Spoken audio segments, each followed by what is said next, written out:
Prodige inouïe de Fatima, chapitre 17, le message du rosaire. En même temps qu'un message de pénitence, Fatima est aussi, par excellence, le message du rosaire. C'est autour du rosaire, en effet, que se sont déroulés les grands événements de Fatima. Et le 13 octobre, la céleste apparition a formellement déclaré qu'elle était Notre-Dame du Rosaire.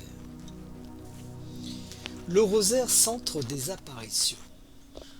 Le dimanche 13 mai 1917, midi sonne au clocher de Fatima. Formés par des mères vraiment chrétiennes, les trois petits voyants quittent d'eux-mêmes leur jeu pour réciter ensemble le chapelet. C'est alors que leur apparaît la belle dame, comme pour approuver leur prière. Elle-même d'ailleurs se présente avec le chapelet suspendu au poignet, exige que Francisco se mette à réciter le chapelet pour arriver à la voir sur le chêne vert. Il lui rappelle que pour aller au ciel, il lui faudra réciter beaucoup de chapelets. Enfin, avant de se retirer, la céleste dame leur fait cette recommandation. Continuez, mes enfants, à réciter tous les jours le chapelet avec une dévotion pour obtenir au monde la paix. Le mercredi 13 juin, les trois enfants attendent l'apparition en récitant à genoux le chapelet avec le peuple. Et la céleste dame leur recommande une deuxième fois de dire le chapelet tous les jours. Le vendredi 13 juillet, c'est avec une foule de 4 à 5 000 personnes que les voyants récitent le chapelet à Cove d'Eilia. L'apparition insiste une troisième fois. Il faut réciter tous les jours le chapelet en l'honneur de la Sainte Vierge pour obtenir la fin de la guerre par son intercession, parce qu'il n'y a qu'elle qui puisse nous venir en aide. Et c'est alors qu'elle promet le grand miracle pour le 13 octobre, afin que tout le monde croie et que c'est bien elle qui parle. En même temps, la Sainte Vierge promet de guérir les malades recommandés, mais à la condition que pour cela, ils disent le chapelet. À l'estropié d'Atoguilla, elle demande même de réciter le chapelet en famille. C'est encore au milieu de cette apparition qu'on entend Lucie répéter toute seule, comme pour bien retenir ce que la céleste dame vient de lui recommander. Oui, elle veut qu'on dise le chapelet, qu'on dise le chapelet. Après le grand secret, la Sainte Vierge revient de nouveau sur le chapelet et demande d'ajouter après chaque dizaine la courte prière « Ô mon Jésus, pardonnez-nous nos péchés. Préservez-nous du feu de l'enfer et conduisez toutes les âmes au ciel, surtout celles qui ont le plus besoin de votre miséricorde. » Le dimanche 19 août, l'apparition insiste de nouveau. Il faut dire le chapelet tous les jours et exhorte les voyants à prier beaucoup et à faire des sacrifices pour les pauvres pécheurs, dont beaucoup tombent en enfer parce que personne ne se soucie de prier ni de faire des sacrifices pour eux. Le jeudi 13 septembre, les trois enfants récitent encore le chapelet avec les 30 000 pèlerins présents.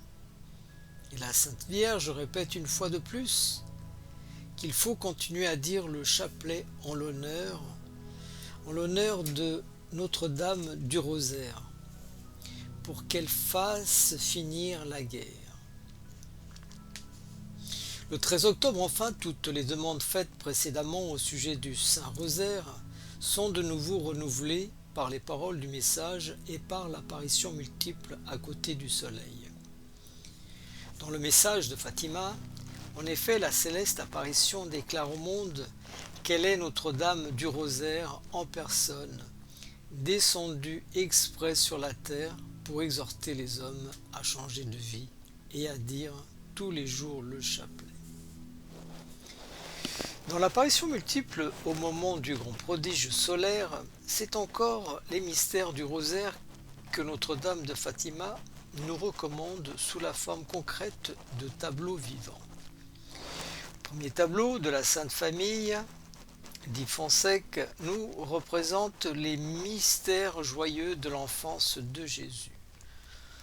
Le tableau de Notre-Dame des 7 douleurs nous rappelle les mystères douloureux et nous exhorte à la pénitence. Enfin, Notre-Dame du Mont Carmel, avec le privilège sabbatin, nous rappelle les mystères glorieux avec nos fins dernières et nous exhorte à éviter l'enfer, à vivre pour le ciel et à abréger le plus possible l'expiation du purgatoire. Le rosaire, centre du message. On peut donc dire en toute vérité que si le message de Fatima comporte un triple objet, la pénitence, le rosaire et le cœur immaculé de Marie, c'est bien le rosaire qui en forme comme le point central. C'est bien ainsi d'ailleurs que la petite Jacinthe résumait le message de Fatima à quelqu'un qui l'interrogeait. Ce que Notre-Dame du Rosaire nous a spécialement recommandé, c'est de dire tous les jours le chapelet, en ajoutant après chaque dizaine de la courte prière « Oh mon Jésus, pardonnez-nous nos péchés, préservez-nous du feu de l'enfer et conduisez au ciel toutes les âmes, surtout celles qui ont le plus besoin de votre miséricorde. » Le docteur Fourmugand, qui le premier a suivi de près toute la trame des événements de Fatima, écrit à son tour « Le message de Fatima peut se résumer en 2 mots, rosaire et expiation. Dire pieusement le chapelet tous les jours avec des sentiments sincères de pénitence et de réparation, tel est donc le résumé et le centre du céleste message de Fatima. Je suis Notre-Dame du Rosaire. Notre-Dame du Rosaire était apparue déjà autrefois à Saint Dominique, le chargeant de prêcher la grande dévotion du rosaire, comme un remède efficace pour régénérer les âmes et un moyen puissant pour obtenir le secours du ciel dans les malheurs publics. C'est par le rosaire que la Sainte Vierge est venue au secours de l'Église et de la société aux époques angoissantes de l'hérésie albigeoise et des formidables invasions turques.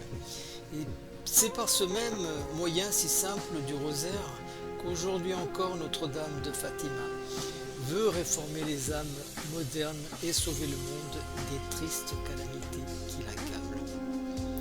La récitation pieuse et assidue du chapelet fait toujours des miracles.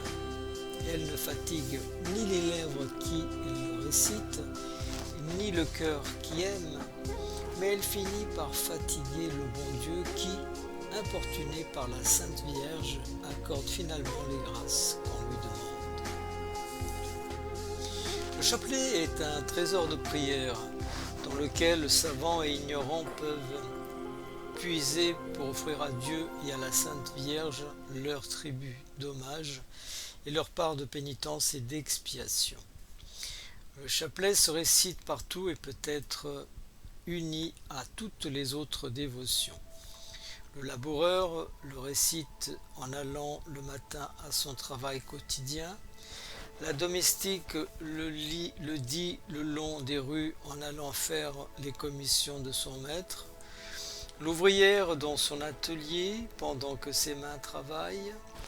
Le voyageur en chemin de fer, la garde-malade auprès du lit de ceux qu'elle veille, le malade soulage ses douleurs et égrenant le chapelet entre ses doigts affaiblis, Le mourant baise avec amour son chapelet et demande qu'après sa mort on l'enroule autour de ses mains comme un signe de sa confiance en Marie et un gage des miséricordes divines.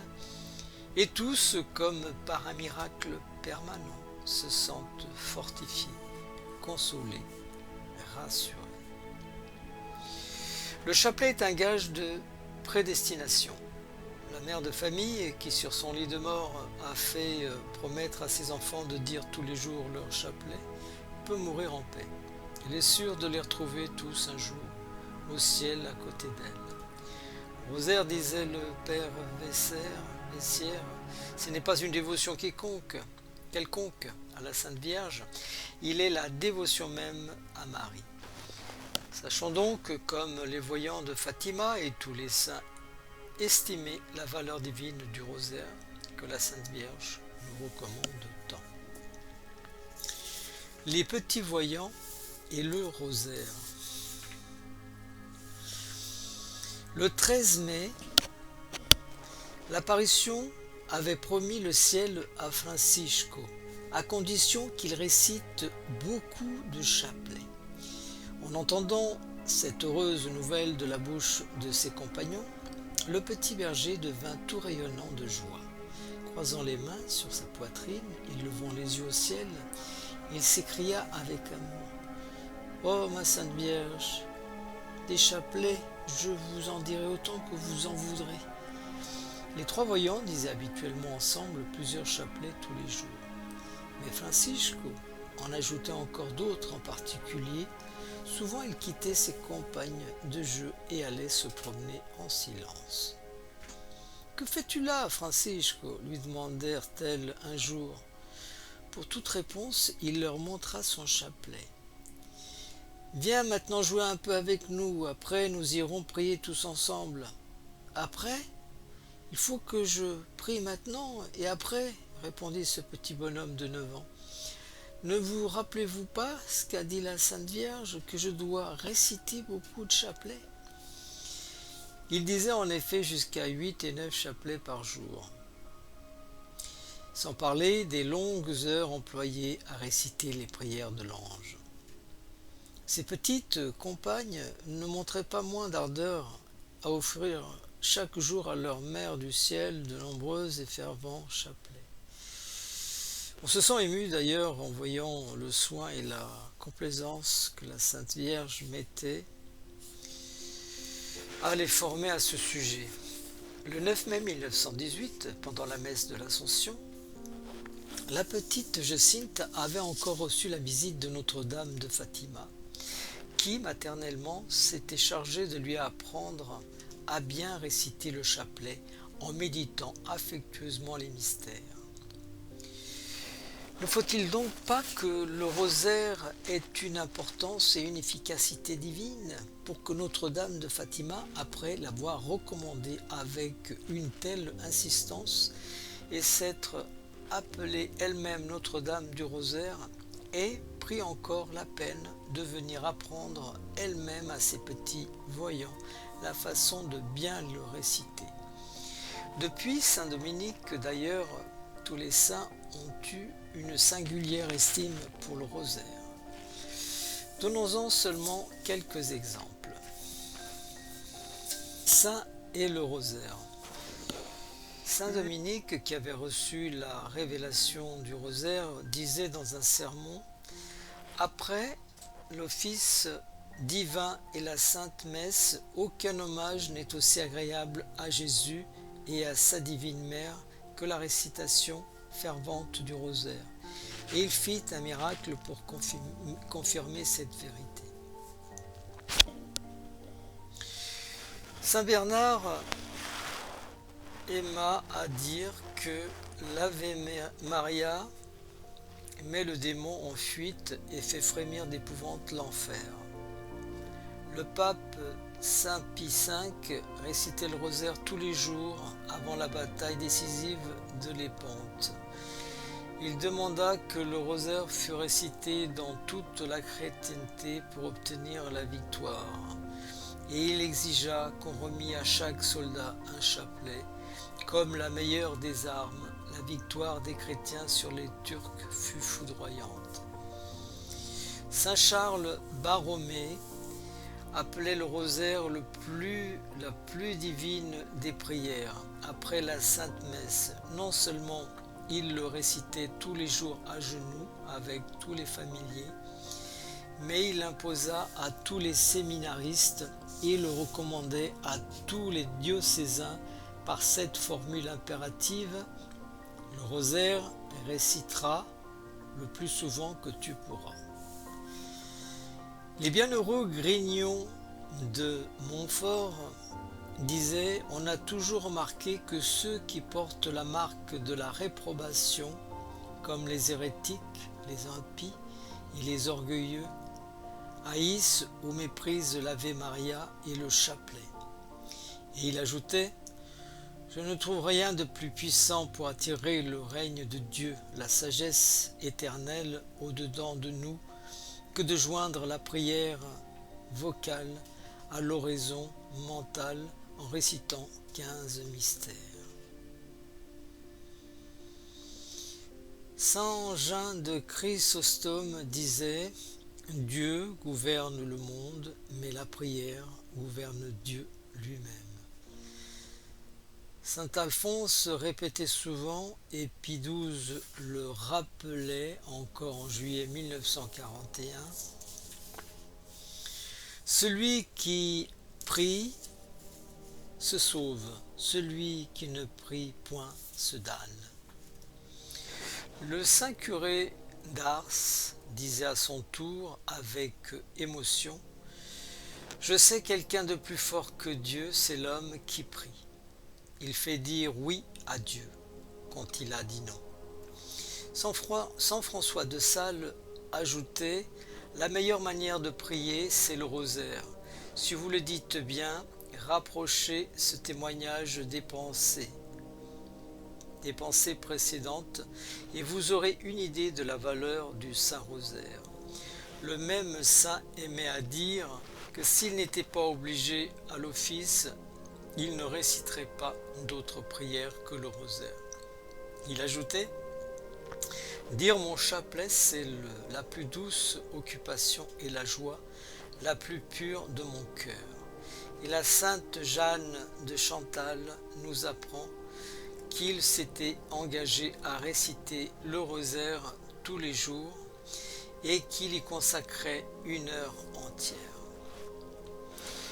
Le Père Lamy, apôtre de la banlieue rouge parisienne, avait toujours le chapelet à la main. Quand vous circulez en récitant le rosaire, disait-il, vous n'avez rien à craindre. La récitation du rosaire, voilà ce qui désole Lucifer. Il est l'ennemi déclaré du rosaire. Si je n'avais pas l'amour de Dieu, je réciterais le rosaire rien que pour le faire enrager. Le saint curé d'Ars fit un jour passer le frisson dans son auditoire en déclarant: si pour donner quelque chose à la Sainte Vierge je pouvais me vendre, je me vendrais. Sans qu'il soit nécessaire de nous vendre, nous pouvons donner tous les jours notre chapelet à la Sainte Vierge, qui nous le demande. Ne manquons donc pas de le faire pour lui témoigner notre amour et attirer sa bénédiction sur nous et sur ce pauvre monde si désolé.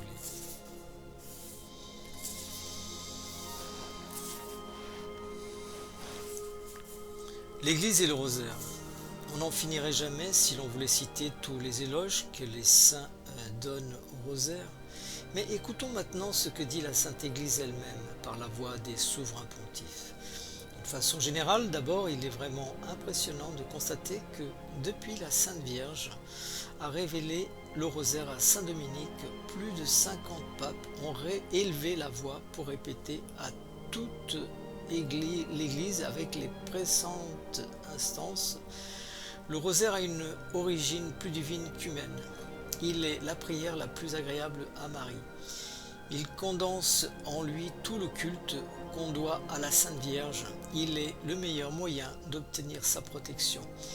et ses grâces. Il est le moyen le plus efficace pour apaiser la majesté divine offensée et pour guérir les maux déplorables qui sont la ruine des individus, des familles et de la société. Mais citons quelques paroles de papes plus récents. Grégoire XVI dit que le rosaire est le moyen le plus merveilleux pour détruire le péché et recouvrer la grâce de Dieu.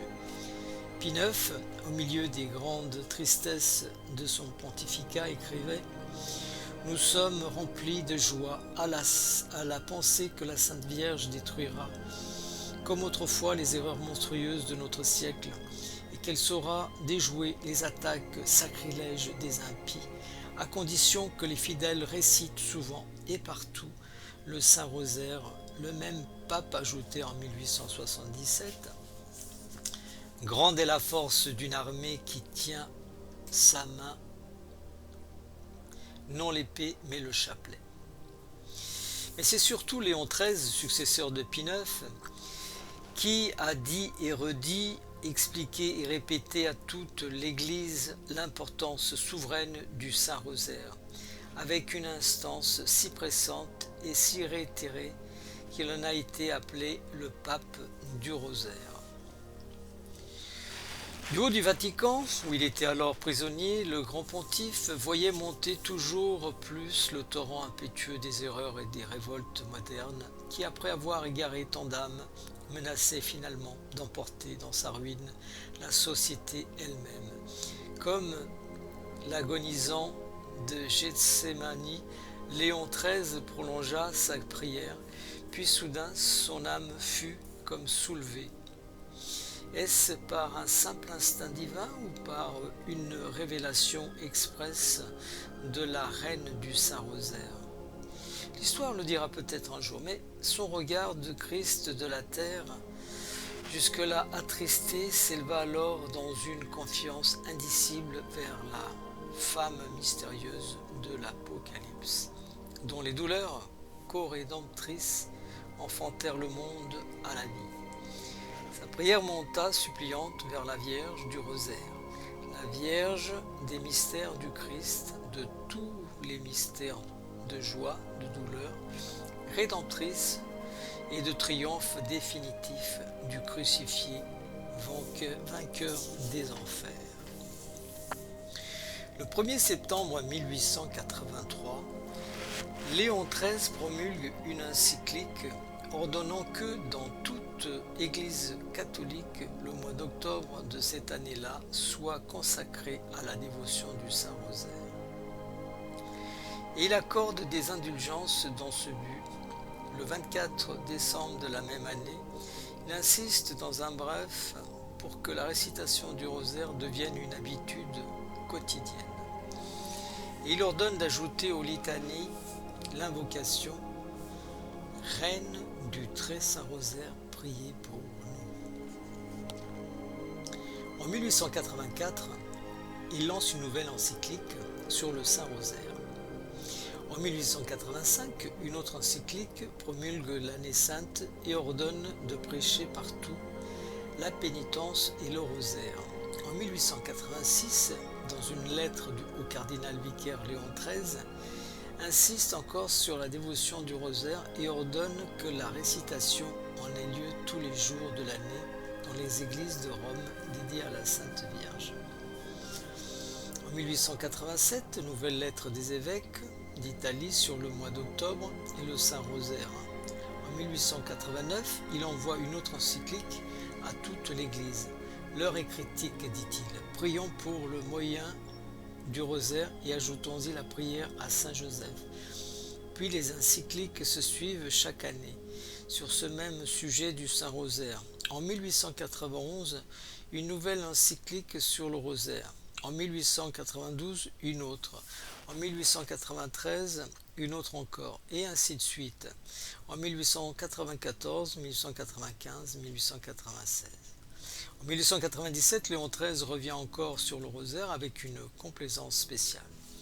Rappelant ce que Dieu a fait pour honorer Marie, il ajoute avec émotion: comme vicaire de Jésus-Christ, je veux aussi honorer Notre-Dame du Rosaire et dire à chaque chrétien voilà ta mère. Puis il recommande avec une insistance redoublée la confrérie du rosaire et le rosaire perpétuel. En 1898, Léon XIII insiste de nouveau sur la récitation du rosaire. Il résume tout ce qu'il avait dit à ce sujet dans ses nombreuses encycliques et il accorde de nombreuses indulgences à ce saint exercice. Enfin, le 8 septembre 1901 apparaît encore une dernière lettre apostolique sur le Saint-Rosaire à l'occasion de la consécration de la nouvelle basilique du Rosaire à Lourdes. C'est un fait unique dans les annales de l'Église que de voir un même pape entretenir les fidèles d'un seul et même sujet. Ici, le Saint-Rosaire en 12 encycliques et en presque autant de décrets et de constitutions apostoliques. Et si cette chaîne d'or des documents pontificaux sur le rosaire s'est interrompue, c'est que le Saint Pontife est mort. Lisons avec respect et avec amour toutes les magistrales encycliques de Léon XIII et demandons au ciel la grâce de bien comprendre cette importance souveraine du Saint-Rosaire que le Christ de la terre nous a prêché avec une telle insistance comme le remède providentiel à tous les malheurs de notre temps. Pie X n'avait plus à insister sur cet enseignement que son prédécesseur Léon XIII venait justement de développer d'une façon si magistrale. Mais une bonne partie du testament de Pie X est consacrée au Saint-Rosaire. Et voici, entre autres choses, ce qu'il en dit. Le rosaire est, de toutes les prières, la plus belle, la plus riche en grâce et celle qui touche le plus le cœur de la Mère de Dieu. Et si vous voulez que la paix règne dans vos foyers, récitez-y le chapelet en famille. Pie XI a consacré aussi au rosaire son encyclique du 29 septembre 1937 où il dit « Le Saint-Rosaire occupe une place spéciale et exceptionnelle parmi les diverses prières publiques que nous adressons à la Vierge Mère de Dieu. » Fatima confirme la voix des papes. À ces voix si autorisées vient s'ajouter enfin le merveilleux fait de Fatima. Relisons le récit des différentes apparitions de Fatima, avec leurs paroles et leurs prodiges. Rappelons-nous surtout la grande journée du samedi 13 octobre 1917, ainsi que le message de Notre-Dame du Rosaire de Fatima, et l'incomparable prodige solaire. De même qu'autrefois, sur la montagne du Sinaï, le bon Dieu a promulgué la loi de Moïse dans une atmosphère d'éclairs, de tonnerre et de sainte terreur des âmes. Ainsi, sur la montagne de Fatima, on dirait que la Sainte Vierge a voulu promulguer la loi du Saint-Rosaire avec un luxe inouï de preuves, de prodiges qui ont produit dans les cœurs une sincère contrition. Fatima est de la sorte comme une nouvelle promulgation solennelle des immortelles encycliques de Léon XIII sur le rosaire, que la céleste apparition ainsi appuyée et recommandée au monde entier par des prodiges incomparables. Plus que cela, devant la promulgation des maux de la guerre mondiale et les dangers imminents du mouvement impie des sans-dieux qui s'organisait alors, le pape XV avait décidé de mobiliser toute l'énergie catholique dans une campagne de prière pour obtenir la paix au monde par l'intercession de la Sainte Vierge. Puisque toutes les grâces, écrivait-il au cardinal Gaspari, nous ont distribuées par les mains de la Vierge très sainte, nous voulons que, plus que jamais, en cette heure redoutable, se tourne vive et confiante vers l'auguste Mère de Dieu la supplication de ses enfants très affligés. En conséquence, nous vous chargeons de faire connaître à l'épiscopat du monde entier notre ardent désir que l'on ait recours au cœur de Jésus, trône des grâces, et qu'à ce trône on ait recours par Marie. En même temps, le souverain pontife prescrivait d'ajouter aux litanies l'invocation « Reine de la paix, priez pour nous ». Cette lettre de Benoît XV, datée du samedi 5 mai 1917 et rendue publique quelques jours après, venait à peine d'être publiée par la presse des différents pays que le dimanche 13 mai, Notre-Dame du Rosaire apparaissait à Fatima et au cours de ses apparitions demandait de réciter le chapelet pour obtenir la fin de la guerre, ajoutant qu'il n'y avait qu'elle qui puisse nous venir en aide. C'était visiblement la voix du ciel qui répondait à celle du vicaire de Jésus-Christ. Celui-ci venait justement d'inviter le monde entier à demander à Dieu la paix par l'intercession de Marie. La Sainte Vierge venait préciser qu'elle seule en effet pouvait nous venir en aide pour faire cesser ce grand fléau de la guerre et qu'il fallait implorer ses grâces pour le rosaire ou chapelet, récité dans des sentiments sincères de contrition et de pénitence. Le peuple portugais est resté fidèle au cru de Dieu, message de Notre-Dame du Rosaire de Fatima. La foi s'est réveillée dans les âmes et le chapelet est devenu au Portugal la grande prière quotidienne des individus et des familles. Aussi ce petit pays qui depuis des années vivait dans l'état habituel d'agitation et de convulsions violentes, en 16 ans, il a connu 16 révolutions, 8 présidents de la République, 43 changements de ministère et la faillite financière. A-t-il fini par retrouver à la suite des grands événements de Fatima une paix et une prospérité merveilleuses qui font l'étonnement de tous les économistes? Et même si la guerre actuelle finissait par l'envahir malgré lui, il est plein de confiance dans le secours de sa céleste patronne de Fatima. Mais le monde ne s'est pas converti comme Notre-Dame de Fatima le demandait, et la justice de Dieu a suivi son cours. Une guerre horrible désole le monde entier et le menace des dangers encore plus graves de tous les mouvements sans Dieu. Tous les mouvements sans Dieu moderne. Puisse le grandiose prodige solaire de Fatima raviver partout la foi dans les âmes et faire comprendre aux hommes d'une façon efficace que le message céleste de Notre-Dame du Rosaire est la condition posée par Dieu pour sortir du chaos où le monde se débat. Notre-Dame du Rosaire de Fatima, priez pour nous. 300 jours d'indulgence. À suivre. Petite note supplémentaire, en 1884, Léon XIII avait fait une encyclique contre la franc-maçonnerie.